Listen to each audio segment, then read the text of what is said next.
اتنے حسین چہرے کہ سورج بھی شرمندہ. آواز آئی نبی نہیں ہے. کون ہے یہ حافظ قرآن کے ماں باپ. بس آخری بات ہے, میں دیکھتا ہوں آپ وفا کرتے کہ نہیں. پھر میں اجازت چاہوں گا کیونکہ آپ سے میں نے یہاں سے اجازت لے کر پھر ایک طویل سفر کرنا ہے. ایک اور مقام پر میں نے جا کے سرکار کی نوکری کرنی. غور سے سنیے گا, حافظ قرآن کے والدین آ رہے, چہرے ان کے نورانی ہیں. کہا جاؤ تمہیں بخش دیا گیا. یا اللہ حساب و کتاب, کہا ان کا حساب دیکھوں یا اپنی کتاب دیکھوں.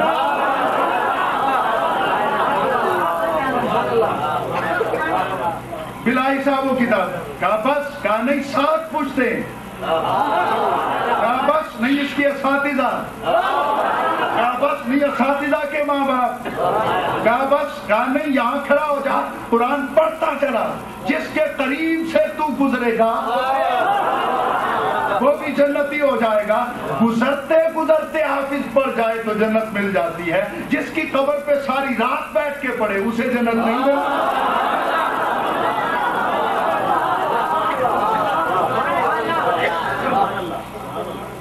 یہ تو اچھا دیکھیے, مستقبل میں حافظ بنا, جب پیدا ہوا ماں کو خبر تو نہیں, لیکن میں یہاں پہ کچھ کہنا چاہوں گی. اجازت ہے صحیح؟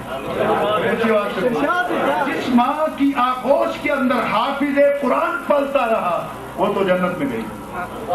میں پھر دوہرا دوں, جس ماں کی آغوش میں حافظ قرآن پلتا رہا وہ تو جنت کی مستحق ہو گئی, اور جس کی آغوش میں قرآن پلتا رہا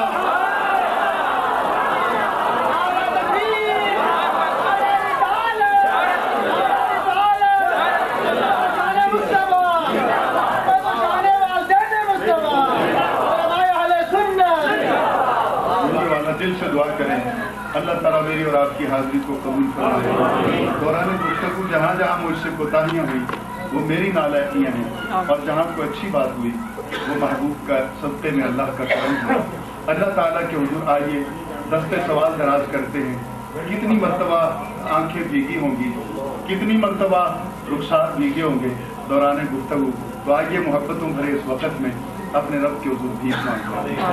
اللہم صلی علی سیدنا و مولانا محمد النبی الکریم وعلی آلہ وصحبہ وسلم.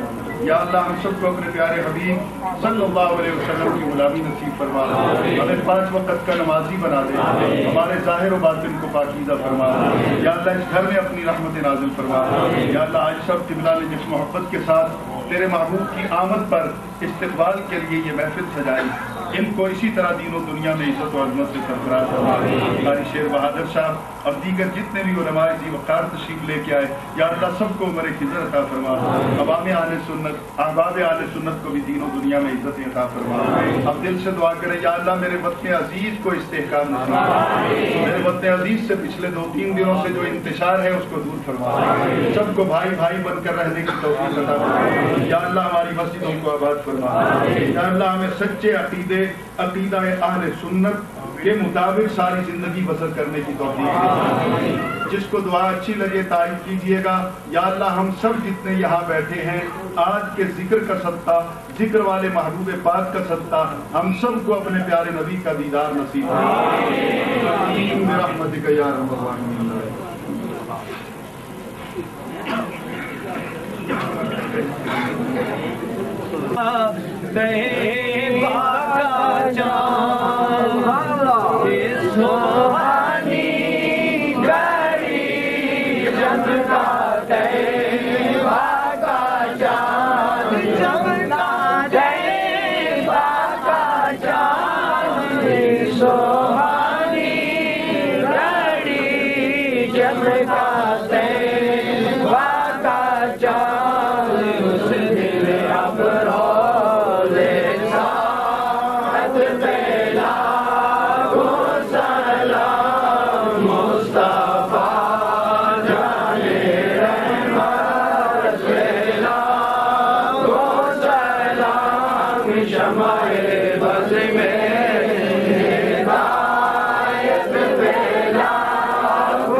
میلاد